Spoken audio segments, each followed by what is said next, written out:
Hi, and welcome to Crash Course Cryptozoology. I'm really excited to make today's video, even though it is shorter than usual, but there's a really good reason for that, and it all has to do with a case spanning back all the way to 1981, further if you really want to take it into proper context. Most of you who are familiar with cryptozoology are familiar with the story of the Mokele-Mbembe, and some of you may even be familiar with the investigator Herman Regusters, who recorded alleged Mokele-Mbembe audio in 1981. About a month ago, I made a video covering all of this. For those of you who are unfamiliar, the Mokele-Mbembe appears in Congolese mythology and directly in the Lingala dialect in Africa in the Republic of the Congo. Mythologically speaking, it's seen often as a sort of spiritual lake guardian, but particularly around the Lake Tele area, Western investigators and African investigators alike have come across multiple and various stories of people claiming to have actually encountered this supposedly bizarre species, coinciding with this mythological figure. It's often described as a large, water-dwelling animal which can also come onto land, with a very long neck, often having no hair or fur descriptions, and it's kind of been spun, to some degree, into a perceived description of a living sauropod dinosaur. Herman Regusters carried out an investigation into this area in 1981 following a development of his interest in the Mokele-Mbembe story, and came back with some interesting observations at Lake Tele, as well as alleged audio that he believed may have been from an unidentified species, which, of course, one would think might be attributable to Mokele-Mbembe. To break down my last video a little bit further, just to get some proper context here, most investigations into the audio at the time were unable to say much aside from, here's its frequency, we don't know what it is. And essentially, that was still the conclusion that was come to, but there were some parallels that were able to be drawn between the vocalizations of this particular species, whatever it was, and particularly long-necked animals, including the estimated vocalization ranges and frequencies of long-necked sauropod dinosaurs. Now, of course, this made for a very interesting series of postulations on what the animal could be. But today, I want to make a different kind of video, and it's the first video on my channel that's kind of a part 2, or a follow-up to a previous video. Because as interesting as this mystery is, and really, is impressively speaking, as long-standing as this mystery is, it seems like we have an extremely, extremely likely answer to this particular Mokele-Mbembe mystery. On my previous video, and I really cannot shout this person out enough because they were intelligent enough and had the wherewithal in the moment to recall that they had seen this article, Joint Cerulean 3350 had commented something that was just so monumental in figuring a lead for this particular cryptozoological mystery.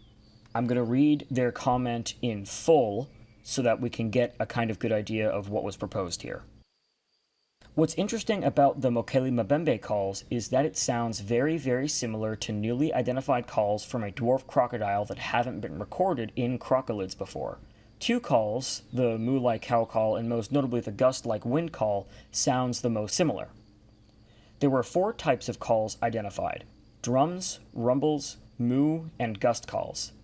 These calls would be from a giant new species of dwarf crocodile or a close relative, perhaps the mahamba. Also, as you mentioned, an unknown new animal species. Also would be cool in a follow-up video to compare its calls with that of the 2 new dwarf crocodile calls to compare and see how similar the calls are. Also, were the calls from a large animal, or is that detail unknown? Also, the article about this study is called "This Tiny Crocodile Can Moo," and yes, we have the receipts from IFL Science, and has 2 SoundCloud audio recordings of the dwarf croc calls. Has the audio of the calls. Also, Regusters reported 4 crocodile in the Lake Tele region in a report, but this was before the West African crocodile was considered a distinct species, so another cryptid croc that was reported in the region. So, obviously a kind of packed comment there, essentially a suggestion for what these calls might be related to or even perhaps directly attributable to. Let's learn a little bit about what a dwarf crocodile is first. In terms of still surviving types of crocodiles, it is actually known to be the smallest. And it's also known as the African dwarf crocodile, the broad-stemmed crocodile, or the bony crocodile, which it actually partially gets its taxonomic naming from. These small animals are in fact found in the Republic of the Congo, where they can be found feeding on smaller animals most of the time. It's important to note that it is still kind of unclear how many types of African dwarf crocodiles we're looking at in a full spectrum. This species was first described in the late 1800s, but come 1919, other specimens came into the mix that sort of muddied the waters with whether or not there are more kinds of dwarf crocodiles that would be considered subspecies. For instance, studies as recent as 2015 suggest that there are, in fact, examples of dwarf crocodile specimens that are different enough from other populations that they may actually be different species entirely of similar-sized crocodiles. Now, what's most important about this particular suggestion is the article mentioned in the comment. Produced by IFL Science, it is in fact, again, called "This Tiny Crocodile Can Moo, and Yes, We Have the Receipts." Instead of reading off of the article, I actually want to read the abstract of the paper that the article was published about to get a more direct and scientific explanation for what study actually brought this information to light and what this information is. This was published in the African Journal of Herpetology by Agata Stanowitz and several co-authors on August 13th, 2023, and it is titled "The Low-Frequency Vocal Repertoire of Adult African Dwarf Crocodiles." Unfortunately, the whole paper is not available without paying, but again, I do want to give the abstract as it sums up the paper quite well. The summary is as follows. Acoustic techniques are rapidly becoming powerful tools for species monitoring and biodiversity assessment. These methods can be particularly appropriate for forest-dwelling crocodiles, which are difficult to survey usually. However, basic vocal repertoire data is lacking for many of the poorly known species. Here, we have used passive acoustic recorders to capture 97 spontaneous vocal signals from a pair of captive adult African dwarf crocodiles. We cataloged their acoustic repertoire and compared the calls recorded in captivity with 201 suspected wild calls recorded in Gabon to determine whether the wild calls belong to the same species. Captive and wild crocodiles produced the same 4 types of calls not previously identified in other crocodilids. Short, low-frequency drums between 31 and 12 Hz, longer, low-frequency rumbles between 40 to 14 Hz, as well as higher-frequency moos, 299 to 133 Hz, and gusts, 219 to 108 Hz. Our results provide reference for species identification and support implementation of acoustic-based methods for African dwarf crocodile monitoring and conservation assessment. The data can further contribute to landscape-wide biodiversity monitoring and counter-poaching activities, as well as improving our understanding of crocodilian ecology and behavior.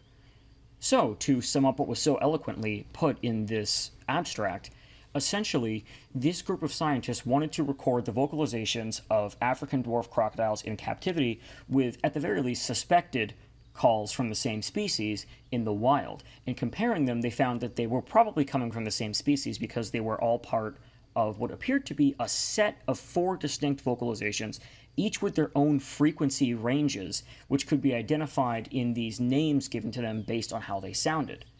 Lucky for us, the article which referenced this paper also does give us the actual sounds recorded, and here are their examples.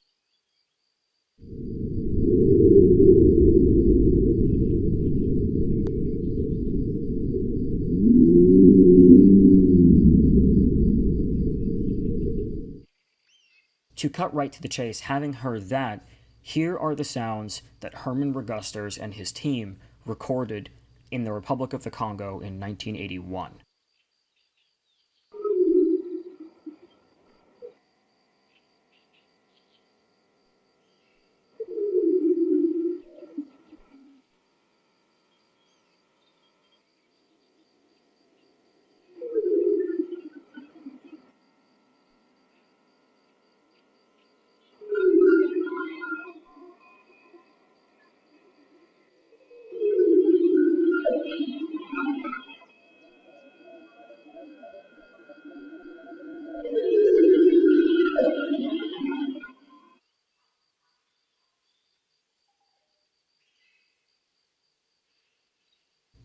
it doesn't get much more similar than that. The only real difference is the frequency, because Reguster's recording peaks out at around 500 hertz, while these are lower frequency sounds. That could certainly suggest to us that perhaps this is a larger species of a similar crocodilian animal. Perhaps it is a vocalization that we have not heard from this same African dwarf crocodile species, or perhaps just the method of recording has put us in a similar range, but not maybe the most accurate range for seeing where the frequencies are peaking out, and maybe they do happen at the same frequencies. In fact, they're so similar, you can actually pretty accurately recreate the Reguster's recording using these recent African dwarf crocodile recordings.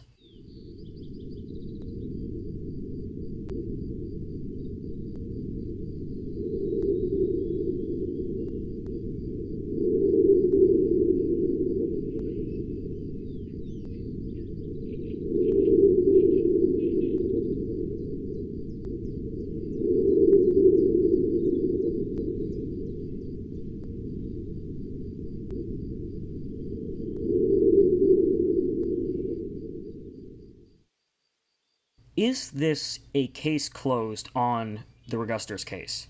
Because the sounds are essentially identical. That doesn't mean 100% that this is what we're looking at. Again, there are all kinds of caveats that could be thrown into the mix here. But to say that this is most likely a very early recording of an African dwarf crocodile wouldn't be out of the realm of possibility by any means, and again, is probably the most likely answer. That also doesn't really discount the other experiences that Reguster's and his team supposedly had in 1981. It is possible that if they were encountering some kind of unknown species at the time, that this just happened to coincide with one or two of their encounters. Looking at it at least at this level, it really looks like the Reguster's recordings can be attributed safely to African dwarf crocodile noises unless other information comes to light. And, again, leaving some room for suspicion. I really want to thank Joint Cerulean 3350 for bringing this to my attention. It is so fantastic that we have this information at our disposal now, because this is one of those mysteries that has been sitting here for a long time, and I think that probably since its creation or its discovery or its initial recording, at least, in 1981, this suggestion from Joint Cerulean is probably the most significant lead that has ever been found on the identity of the animal in these recordings. That being said, until next time.